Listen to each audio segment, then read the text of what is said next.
মাদ্রাসায় 1 থেকে 100 ঘন্টা বক্তব্য দিয়ে প্রাইভেটে রওনা করলাম। ডিসেম্বর মাস, প্রচন্ড কুয়াশা। আমার ভাইরা, একেবারে রাস্তাও খারাপ, ভালো কিছু দেখা যাচ্ছিল না, অনেক সময় অতিক্রম হয়ে যাচ্ছে। বারবার কর্তৃপক্ষ থেকে ফোন, হুজুর লোকজন তো আর ধরে রাখা যাচ্ছে না, কি করা যায়। এক পর্যায়ে 12:15টায় যখন ফোন আসলো, হুজুর লোকজন চলেই যাচ্ছে, মাহফিলটা শেষ করে দিলেন আপনি। আমাদের 7 জন ছেলে হাফেজে কোরআন হয়েছে, তাদেরকে পাগড়ি দেওয়া হবে, মাহফিলটায় প্রধান বক্তা এখনো নাই, আমাদের কি অবস্থা হয়ে দাঁড়াবে।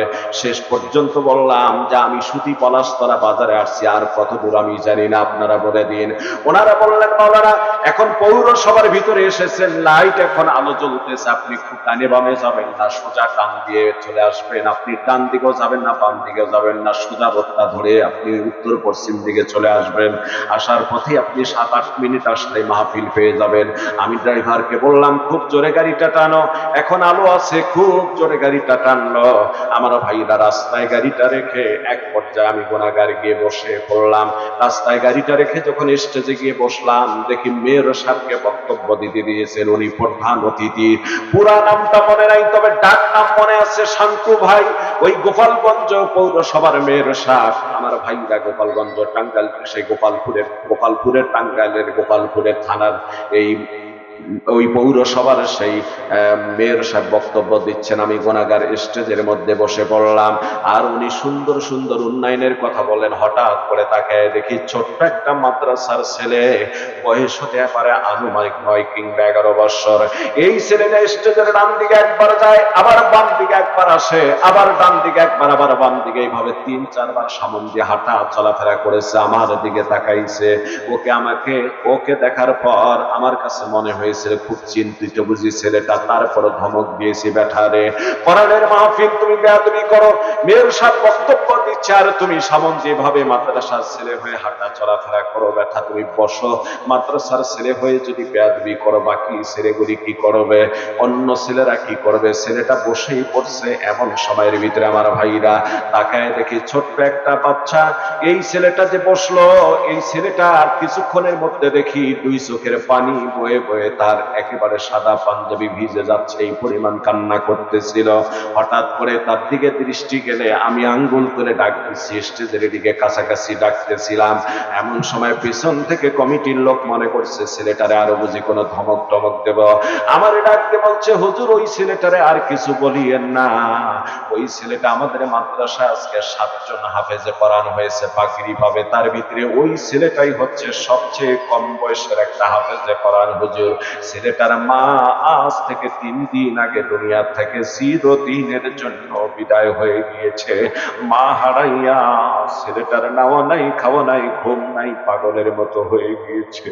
ওরে আর কিছু বলবেন না, বড় খারাপ লেগে গেল আমার ভাইটা, কারণ আমি ছাত্র জীবনে মা হারিয়েছি, ছাত্র জীবনে আমি বাবাকে হারিয়েছি। 1988 সালের বন্যায়, আপনারা জানেন একটা বড় বন্যা হয়েছিল 88 সালে, জানেন কিনা? ওই বন্যার সময় আমার ছোট্ট একটা বোনের জন্ম, নাম রেখে দেওয়া হয়েছে শামসুন্নাহার, স্বপ্না। আমার ভাইরা ছোট্ট বোনটার জন্ম হলো ওই 88 সালের মধ্যেই, বন্যার সময়। আমার ভাইরা 89 সালে জননী মা দুনিয়ার থেকে বিদায় হয়ে গেল। 1 বছর বোনটার বয়স পূর্ণ হয়ে যায় নাই। আর 94 সালের আগস্ট মাসের 28 তারিখের ভিতরে এই নীলফামারীর জমিন থেকে আমার বাবা মৃত্যু হয়ে লাশটা চাকরিকালীন অবস্থায় কুড়িগ্রাম জেলায় পৌঁছে গেল। এই জন্য আমার ভাইরা ছাত্র জীবনে মা হারিয়েছি, বাবা হারাইছি, বড় কষ্ট পেয়ে গেলাম। কমিটির লোকদেরকে ডাক দিয়ে বললাম, ওই ছেলেটার একটু স্টেজে উঠান তো। স্টেজে উঠানো হলো। ছেলেটার মাথাটা ধরে বুকের সঙ্গে ঠেকায় দিয়ে বললাম, বাজান রে, মানুষ তো অন্তরের খবর জানে না, কেউ কারো অন্তরের খবর জানে না।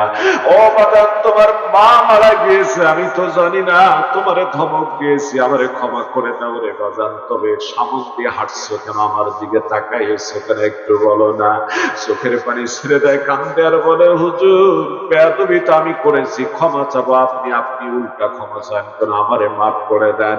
হুজুর গো, সামন দিয়ে এই জন্য হেঁটেছিলাম, আমার মা বিগত 1 বছর বছর থেকে আমারে ডাক দিয়ে বলতেছিল, বেটা রে, এই বছর কোরআনের হাফেজ হয়ে যাবা, আমি তোমার মহিলা প্যান্ডেলে গিয়ে তোমার মা হিসাবে অপেক্ষা করতে থাকবো।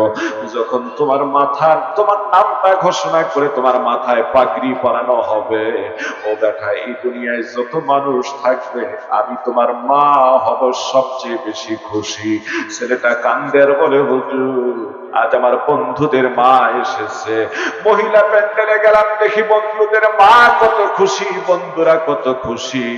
আমি তাদের ডাক দিয়ে বলেছিলাম, খালা, আজ আপনাদের সঙ্গে তো আমার মা আসার কথা ছিল। আমার চোখের পানি ছেড়ে দিয়ে কান্দে আর বলে, হুজুর, ওই জননী মায়ের জন্য একটু দোয়া চাওয়ার জন্য মনটা ছটফট করতেছিল।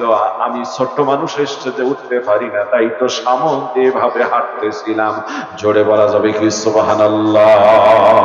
আমার ভাইটাই ছেলেটাকে আস্তে করে ছেলেটার চোখের পানিগুলো মুছায় দিচ্ছি আর কাঁদতেছিলাম আর বলছিলাম, বাজান যে মা নাই, মা কারো চিরদিন দুনিয়ার জমিনে থাকবে না, বাবা থাকবে না, এটাই তো স্বাভাবিক। তবে তোমার বাবা হয়তো আসছে, তোমার বাবা যদি পাগড়ি নেওয়া দেখে তাহলে তোমার বাবা বড় খুশি হয়ে যাবে। তোমার বাবা দুনিয়ার জমিনে তোমার জন্য দোয়া করবে, আর সে আজিমে এই দোয়া পৌঁছে যাবে।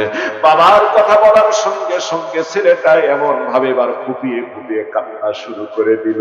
আমার ভাইরা মনে হয় তার বুকের ছাতি ভেঙে যায়, কান্দে আর বলে, হুজুর, আমার মতো অসহায় এই দুনিয়ার জমিনে কেউ নাই। হুজুর গো, 2 বছর আগে আমার বাবাও দুনিয়ার থেকে চলে গিয়েছে, আমার মা নাই, আমার বাবা নাই।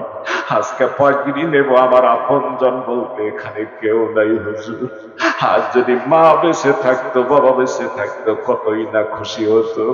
ছেলেটাকে এত সান্ত্বনা দিচ্ছি, কোনো কর্মে চুপ হয় না।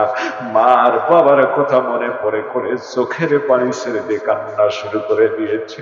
আমার ভাইরা, এখানে অনেক সন্তান রয়েছে, নিঃসন্দেহে আমি জানি অনেকের বাবা নাই, মা নাই, দুনিয়ার থেকে বিদায় হয়ে চলে গিয়েছে। গভীর মনোযোগ দিয়ে দেন আমার ভাইরা। আল্লাহ রাব্বুল আলামিন কোরআনে কারীমের ভিতরে জানায় দেন, আল্লাহ বলেন, আল্লাহ রাব্বুল আলামিন জানায় দেন, ইম্মা ইয়াবলুগান্না ইনদাকাল কিবারা আহাদুহুমা আও কিলাহুমা ফালা তাকুল লাহুমা উফিন ওয়া লা তানহারহুমা ওয়া কুল লাহুমা কাওলান কারীমা।